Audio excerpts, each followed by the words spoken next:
guys, welcome. We are currently in the backyard of Dr. Nate Charach, and we've got Nate on the podcast episode with us today. Nate is a psychiatrist and permaculturalist, and is here to talk about kind of health benefits of gardening, a little bit about permaculture and how we can apply some of the techniques, and talk about kind of our mental health while we're out here. Welcome. Thank you. Nate. Our first podcast that we did, where we were talking about Michelle Obama and her efforts in the garden and with the American population, we had touched upon all of the benefits to gardening. And we talked about mental health benefits and physical benefits. So here we are with somebody who sees the benefits of gardening from all aspects and can give us a little insight into perhaps areas we haven't really covered yet. Welcome, Nate. All right, well, thank you. I have a formal bio for Nate, who's not super formal, so it might be, you might want to interject and just add a little personality in here above and beyond what we've got. But Nate is a Toronto-based psychiatrist, permaculturalist, and food forest advocate whose interests focus on healthy connections with respect to self, others, and nature. He has written and presented on the topic of eco-anxiety and the importance of addressing our underlying sadness and grief. His clinical work focuses on the healing power of groups, and he is in the process of developing a healing garden to simultaneously address mental health, food insecurity, and healthier agricultural practices to address the climate emergency. Nate, that's really busy. It sounds busy. I actually try not to be too busy. It's busy that's probably more fun than busy. Exactly. Well, and I actually worry about busyness as being a distraction from what we're really doing. Right. So I try to think about being intentional in the work that I'm doing so it doesn't actually feel busy. Got it. Yeah. Well, maybe we'll start off just with why you garden. Sure. So, I mean, it actually started from a place of being concerned about the way our food system works, and thinking about long-term food security and not trusting the systems at large as they have been. And so wanting to think about how can I grow some more food on my own land. Not that I think that I will be able to grow all of my own food, but if everybody grew a little bit of their own food, we would be able to use a lot less of the resources that we use. And so that's where it started from. Right. So we're sitting here currently in your backyard garden, your permaculture garden, but I know you're doing some work professionally around building a healing garden. So why don't you talk a little bit about the motivation for that and how you're integrating that into your practice? Yeah. Well, and so in fact, there's actually kind of two separate healing gardens that I'm sort of involved with. And so the motivation for it, I think, came from a few different places. So one is feeling that my work in psychiatry, although can be meaningful in some ways, wasn't addressing the bigger climate emergency in any meaningful way, and feeling a tension of how can I spend so much time in my professional life, how can I actually be helping to shift things in that bigger picture. Also, with my own garden, feeling the benefits of that and the connection to the land and experiencing things in a different way there. I have found some of my own healing through that and realizing the importance of how can I then help other people connect in this way. Mm-hmm. And then also thinking about the importance of community and how can we help. One of the major things that many people struggle with now is not a great sense of community. And so how can I bring people together in a way that feels more like a community, and a garden can be an excellent way of doing that. And then just spending more time in nature, we know that there's lots of evidence that that is helpful for people's mental health. Right. So all of those factors together, I think, were my combined motivation in terms of trying to figure out how can I bring this work into the work that I do. Mm-hmm. And so the hospital that I'm working for now as well to do some horticultural therapy work in that space. And in addition, developing kind of like a food forest. It's called a Miyawaki forest is the other name for it. Okay. in that space, so that we're going to be focusing on native plants there as well, and also some that are edible, and having a space that is just a bit awe-inspiring, because that in and of itself can be healing. And I don't know if you want to hear I what was the other just one. going to say, no, a Miyawaki garden. Is that what it was called? Miyawaki forest. Yeah. Miyawaki forest. And what's the difference between a Miyawaki forest and a food forest? So the difference between a food forest and the Miyawaki forest, and Miyawaki is the name of the person who established this technique. I think it's actually similar in a lot of ways. Yeah. So the idea is you're growing dense forests so that there's not a lot of light that gets in, so weeds can't grow there. And it is encouraging the native species and thinking about the fungal networks as well, so that are below the surface to help support the plants. Got it. And so do you have patients actually out in your healing garden now, or is it still being created, and are patients helping you to create it? So there's on the board of people that we're helping to develop this, there are patient representatives. Yep. And in addition, there are the patients that are going to be helping to grow food and to tend to the food. And so that we haven't got all of the formal programming in place yet that we would like to, but that is coming into the works in the future. We'll be very interested in checking in with you once that's up and running and see how successful that's being. Sure. Yeah, and then the other healing garden that I'm developing is part of the, so Bunchberry Connections is the not-for-profit that I've helped to start up over the last year. So we're still in our early stages, but we've paired with what was formerly the Burlington Urban Farm, so they were already growing food in a organic and regenerative kind of way. And so I'm going to be bringing some people who have come from our mental health system into that program. Right. And I'm going to do some group work there that focuses on both connecting to the land there as well as to one another in a more sort of genuine kind of way than a lot of our interactions are. I love it. And then the idea is that once those groups end, they can be part of the larger community as much or as little as they would like to be part of it, but so that can be a long-standing community for them if they would like it to be. Yeah, I love your use of community and importance of community and what you're doing. We clearly agree with you wholeheartedly. The reason why we as Gardenstead are here is because we saw a need to connect gardeners. And so you're just kind of taking that more specialized and doing the same thing. But what you will probably find, as we have found, is there's so much power in community and in finding your people. And so things happen when you find your people. Yeah. So things are happening for you. It's wonderful. Yeah. Is there anything else you want to highlight for our audience? The way that our society has developed, we are very disconnected from nature in a lot of ways. And I think that in some ways that actually makes it terrifying to be thinking about our world falling apart in these ways and not being sure of what the future will look like.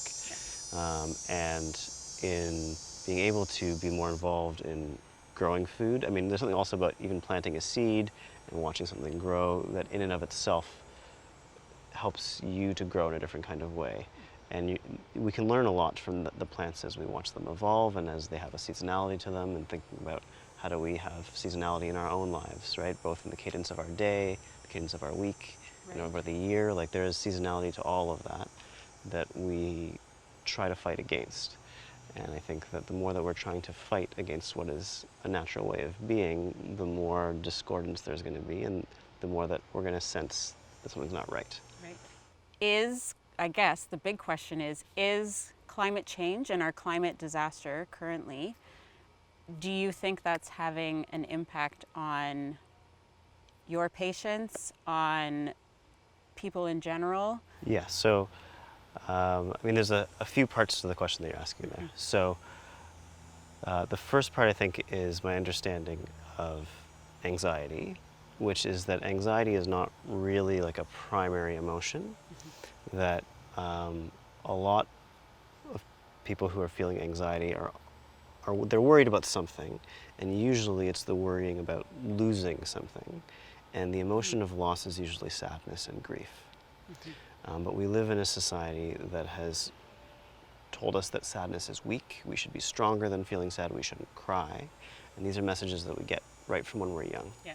And I even seeing it in raising my own children, my own natural instincts sometimes to try to prevent them from crying, or seeing other parents preventing their children from crying, when in fact there's actually nothing dangerous about crying. And in fact, if we're losing something, it is important to feel that sadness, because then we would do something to stop losing it. Yeah. And so I think this is we can view things on different kinds of levels, but on a bigger level, our society is not sad enough about all that we're losing on Earth. Okay. And so if we all reconnected to our sadness more, we would be much more motivated to prevent the things that we're losing. So the anxiety is a manifestation of these unaddressed primal emotions that we're feeling, and rightly so. Yeah. So we try to push down our sadness, yeah. and then any situation that might bring that sadness up makes us feel anxious because we're not able to push the sadness down in the way that we want to. Because there's dissonance. It creates a dissonance inside of us.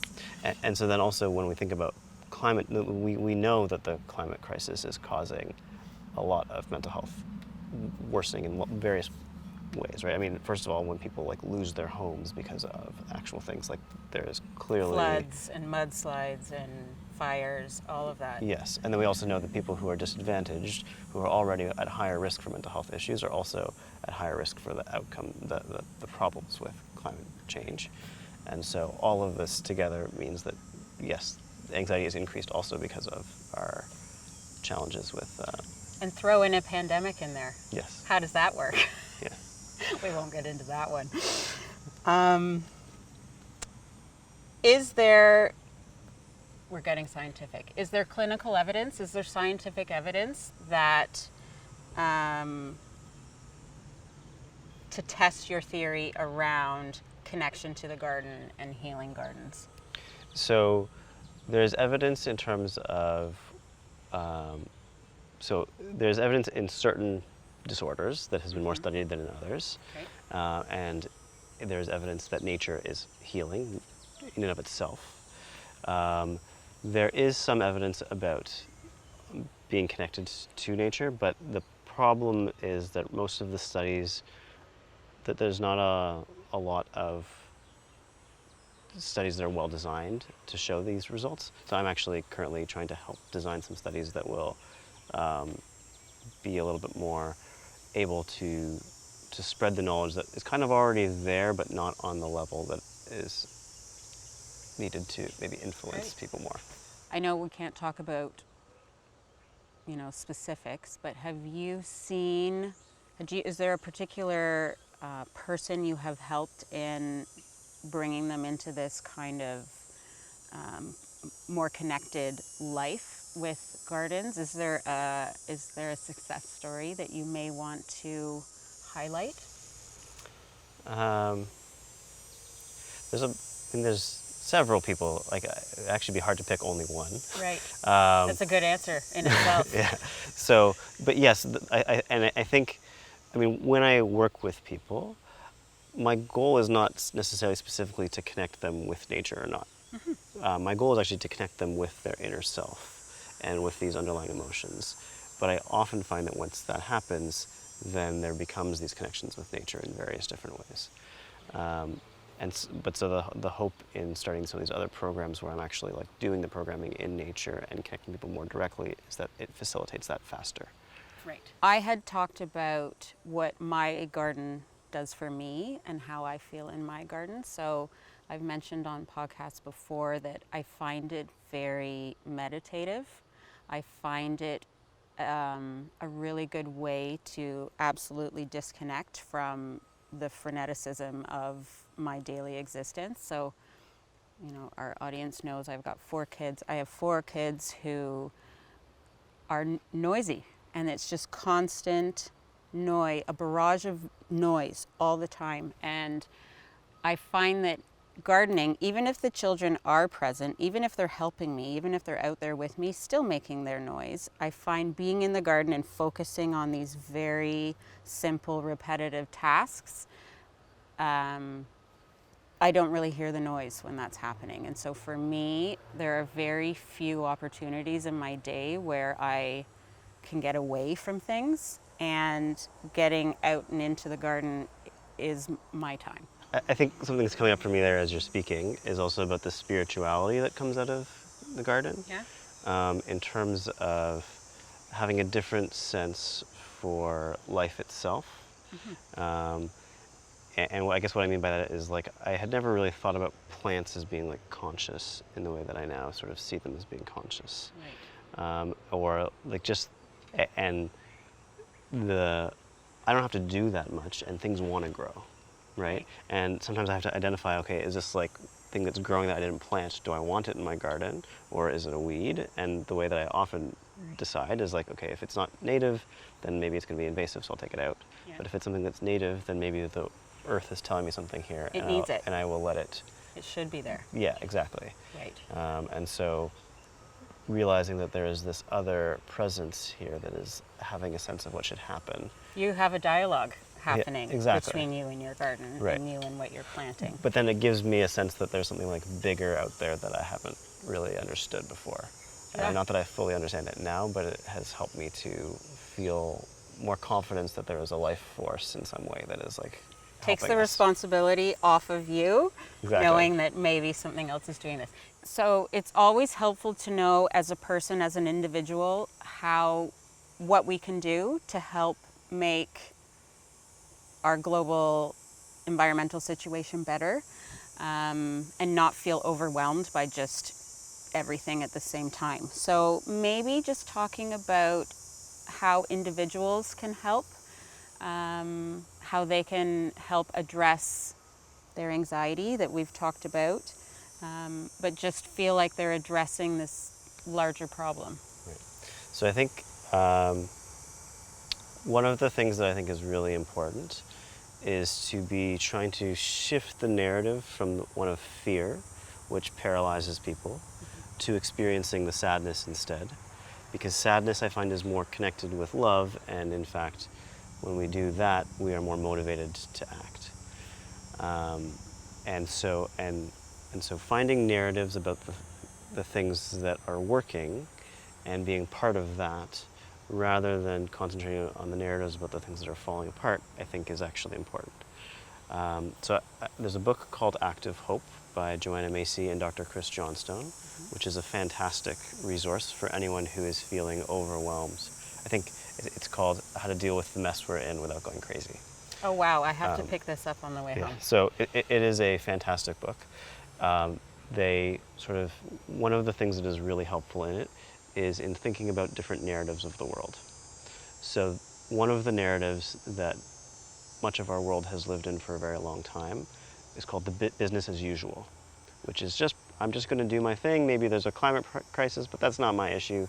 I'm just doing my thing and it's working well enough. Somebody else is handling that. And that kind of worked in a certain way for many people until I think the pandemic really disrupted that narrative, because how could you pretend that it's business as usual when things are falling apart as blatantly as they have been. And everything's shut down. And so when you've been trying to stick in a business as usual model but things are falling apart, then you fall into this other narrative, which is, I forget what they call it, but it's like the great collapse or something like that. Oh. And that's the narrative that many people find themselves in now, Yeah. which is terrifying because it's just everything is falling apart. Oh my God, everything's getting worse. Something else. There's Yeah. another thing. Yeah. But then the third narrative, which is the one that they moved to, which I found to be really helpful, is one of the great turning, which is that things need to fall apart in order for new systems to emerge. And in fact, if things don't fall apart, we don't have sufficient motivation to get it right. Yeah. And so it has put me in this frame that when I hear things falling apart, I actually feel encouraged that, like, okay, we're moving forward here and things are actually like must change. And it's through some of this collapse that I have found lots of things opening up for me in various different ways. And so if I'm only focusing on the collapse, I'm not going to find those opportunities that help me to shift my life in ways that are really important. This is a very healthy way of looking at it. Yeah. This is, you must train yourself to not diverge down your kind of historical paths that your brain would have gone in, and to really see it as an opportunity. Exactly. And then as a side story that they talk about, they refer to like the Lord of the Rings as well, in terms of Frodo's mission being one that seems impossible at the beginning. And Frodo only has a few other acquaintances On the journey on that with him. journey with him, and it would have been very easy for him to say, this is hopeless, I'm just not even going to try. Right. And that at each step he faces a whole bunch of different things, and at each one of those hopeless moments he could have said, I can't do this. But each time he just takes the next step, and he just does what he can, and then different forces come in and help him when he needs it most. Yeah. And I think that helping myself to see that maybe I'm sort of on a Frodo kind of journey as well, that like it's not about me, I'm just sort of working with what comes my way, and I will keep doing that next step. I don't know that things are going to work out, but in fact, if I did, it would be less interesting in some ways. True. Right? So, It's having the courage to take that next step in that unknown direction. exactly. And then your opportunities are presented that you deal with at the time. Yeah. One foot in front of each other, guys. Yeah.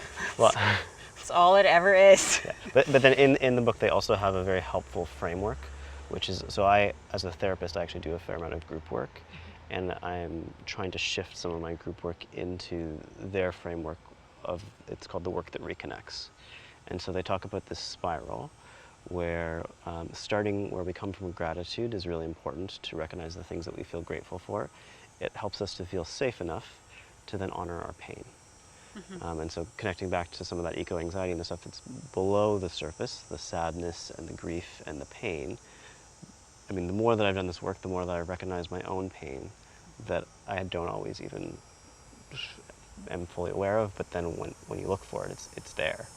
And it's taking the time, having the time to be able to see it and feel it too, right? You probably don't take the time necessarily as much as you would recommend some of your patients in actually living with your... Well, I don't know if that's true. Insights. You do a really good job. I listen to, well, I've learned that the more that I listen to my sadness and grief, then you move through it. So it's not, you're not wallowing in it and getting stuck in it. You're listening to it in a different kind of way. It's difficult to actually articulate. It's a kind of an experiential thing. But when you take a deep listen to your sadness, allow yourself to fully engage with it and cry, then you come through, and the next step, they say, is seeing with new eyes. And then you can see things differently, which allows you to move forward. Whereas if you don't engage fully with that sadness and grief, you're not actually going to be able to take action that is meaningful action. Right. Or at least you're going to stay in the same loop that you're in and not work your way through to a new place that you're then Exactly. dealing with new. Okay. Exactly. And so then the fourth step they talk about is going forth. So now once you see with new eyes, you can then go forth and you can take action in these ways that is beneficial. But that's not the end, it's a spiral. So then you do come back to gratitude and pain. So it's not ever that you're just done. No, that's life. Yeah. That is us in life. So Nate, as part of that cycle that you've just taken us through, at what stage should we be introducing ourselves into the garden? At what stage in that multi-step cycle does this, what you've done, help most? So I would say every stage is helpful. So I mean, the abundance that I get from my garden is awe-inspiring. It just produces so much that I can't help but feel gratitude. And to know that there is more to this than just me, right? And to then also, the other part of it is if we think that we have to do everything, it becomes overwhelming. But it helps me say, no, I just have to do my role, and the plants, the animals, other people, they're going to do their jobs, and so it helps me to feel that sense of things. Right, you are one Yeah. in this community of Yeah. what you've created. But then that sense of safety is also necessary to really deeply engage with the sadness and the grief. And so I think to be able to do that in the garden is also beneficial in a different kind of way. And then to be able to see with new eyes and go forth by taking actions, the garden is also a place for actions in a different kind of way too. So I think really, I mean, if you had to pick one, I guess maybe start with the gratitude in the garden, but I think you could certainly do any and all of them. You can follow all of the steps out here. Yeah. Absolutely.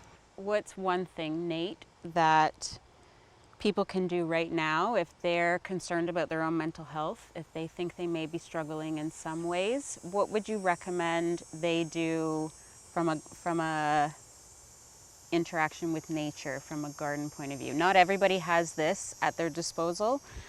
Some people are sitting there without access to earth and gardens, so how can they help bring this aspect of life into theirs? So I think it's difficult to give a fully blanket recommendation. I think that it depends on what that person has access to and what appeals to them, right? So you're not going to do something if you don't want to do it. So I would say whatever outdoor exposure and connection with nature appeals to you, that would be a place to start. And I think that whether it is like planting something small and watching it grow, whether it's just spending more time in a park or like a natural environment, I think that any of that would be good and healthy to do. So, I mean, we also know that exercise is like really helpful too, right? So also anything where you're going to be able to get exercise and outdoor exposure, like that's going to be really helpful. But then I think the connection to the underlying emotions is also an integral part of it too. And so I think to know that what you're feeling is, so our emotions are a way of telling us stuff about the world. And so they are there, they're adaptive in that way, and when we don't listen to them, we're doing so at our own peril.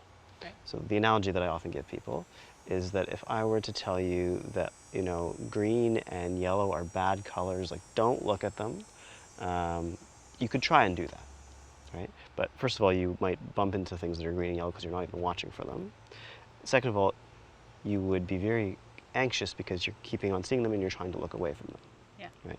And so our emotions are the same thing. We've been told from when we were young to not feel sadness, to not feel grief, to try to distance ourselves from this. Get over it, get through it, not acknowledge it. Exactly. But so if we can first of all say, wait a minute, that thing that I'm feeling is valid, then all of a sudden we can have a different sense of like what's wrong with us. Because it's not that the emotion is wrong, it's that we're not listening to it in an effective way. Got it. And so trying to figure out what is the truth in what it's saying. But if you're feeling really hopeless, there is some truth in that whatever you're hoping for, in the way that you're hoping for it, probably is hopeless. And so instead we have to say, what is it that you're hoping for? What's not realistic about that? And how can you change it? Yeah. So when I think about the larger climate emergency that we're in, I feel hopeless either if I feel I'm fully responsible for changing things, or if I'm not doing anything to be changing things. Either of those situations would make me feel hopeless about the whole situation. But if I start to say, okay, well, what is it that I can do to take my role in this? And if I start hearing and listening to other people that are doing their role, all of a sudden I don't feel so hopeless anymore. I see that actually change is possible. And that the change within myself becomes actually the change that emanates throughout the world. We are emanating it into our community right now. So yes, there's a whole bunch of people that are now able to have this kind of a dialogue. I also see a benefit to just, even if you don't have a garden and can't be physically doing things yourselves, I'm going to give a little situation where I started watching David Attenborough's The Green Planet. And so in that, I was, despite knowing a little bit about what I'm talking about, I was gobsmacked by the persistence of nature, the power of nature, the amazing things that are happening around the globe in growing and how plants are learning to adapt. And I, just watching it, not having any planting around me, felt a lift, felt a confidence that there is something else outside of power of me, outside of power of humans, that is also trying to help solve this. And I think that, you know, even if you don't have your garden, even if you're a member of our community because you like hearing us talk about gardening and learning about gardening theoretically, I think that just opening your eyes and educating yourself on really what is out there and not just listening to the doom and gloom, I would say, you know, bow down to David Attenborough again, this time in a plant sense, for illuminating that for me. And I think that that can probably happen with a lot of you too. So there's a plug.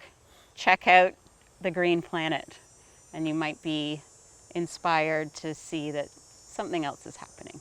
As I've been on this journey and my own transformation and things, I have also shifted my sense of self as an individual human to being a self that is sort of part of life on Earth, which I think is actually really important, because a lot of the time people feel like if you are going to do stuff to help the climate crisis, you're doing it at your own expense.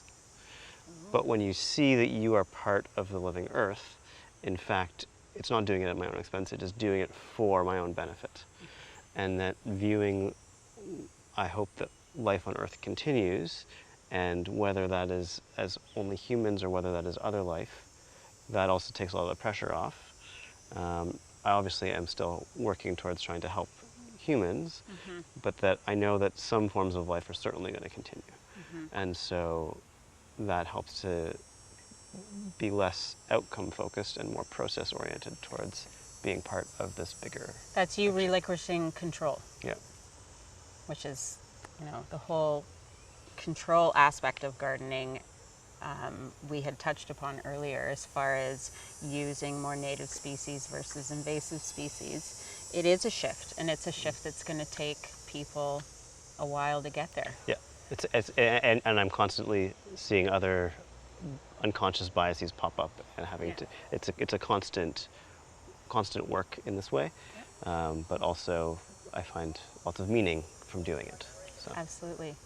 Nate, this has been really enjoyable. I thank you so much for being on our podcast and for sharing your experience and outlook with our community. I think that everybody will really take a lot to heart, and hopefully that translates out. Okay. Well, thank you very much for having me. Yeah, no, thanks. And we may even, you have talked about so many things that I think would be of interest to our community as you progress them.